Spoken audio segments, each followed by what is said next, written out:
Bugungi ma tamıqimizni mana aytgan bu xil usulda bir etib yeb yiqinglar do'stlar. Balaringlar maqtab turib yeb ketadi ekan. Singishlik ham nihoyatim bir yeyishlik tomoq bo'pti. Amsi do'stlar saqlab olib ko'ringlar, izlaganda topolmay qolasizlar. Oldi bilan ehtiyojimiz qarata uni avlib, normal tusab olgandan keyin xamirimizning ching bo'shligini lag'ma xamirdek yo'g'irib olsak bo'ldi va xamirimiz tinib tayyor bo'lib bo'lguncha araliqda ketarlik saylarimizni tayyor qilib olsak bo'ldi. Buningga men piyoz, go'sht, yong yo'q qatorliqlarni tayyor qilib oldim. Qaldisqa o'zinglarning yoqtirishi bo'yicha say tayyor qilib olsanglar bo'ldi va do'stlar. Mening balalarim yong yo'ni yaxshi ko'radigan bo'lg'achqa, shunga buningga yong yo'ni ilashtirib qildim. Qaldisqa o'zinglar qanday sayni yoqtirsanglar, shu xil sayni aralashtirib qilsanglar bo'ldi. Oxirida qiymimizningki tam xurishi va tuz ta'mini yaxshi omdan tetib olgandan keyin tayyor bo'lgan xamirimizni nippiz qilib yeyib olamiz, do'stlar.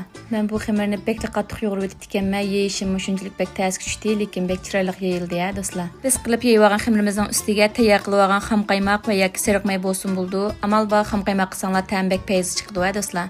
Men uyda xam qaymoq yo'q ekan, to'q sariq may bilan suv mayni azroq ilashtirib turib qildim. Uyinglarda xam qaymoq bor do'stlar, xam qaymoqning ustiga azroq suv may ilashtirib etgandan keyin mushunga o'xshash qiyam qilib xamirning ustiga yeysanglar shunchalik bek ta'm payzi bo'ldi. Filmda ko'rsatilgandek takshi qilib kesib olgandan keyin xamirimizni o'ttirdan qatlab dumiltib chiroyli quyib olsaqlar bo'ldi. Orqadan qasqonga silib yarim soat atrofida dumlab pishirib olsak bo'ldi, do'stlar. Ta'mi shunchalik bek payzi bo'libdi. Odatda bu taomimizni har xil sovuq saylar bilan yeysanglar shunchalik bek mos keldi. Ko'rib mishakaga aziz do'stlarim, haqsiz yurikinglardan birini bir betgacha meni qo'shilishni unutib qolmanglar.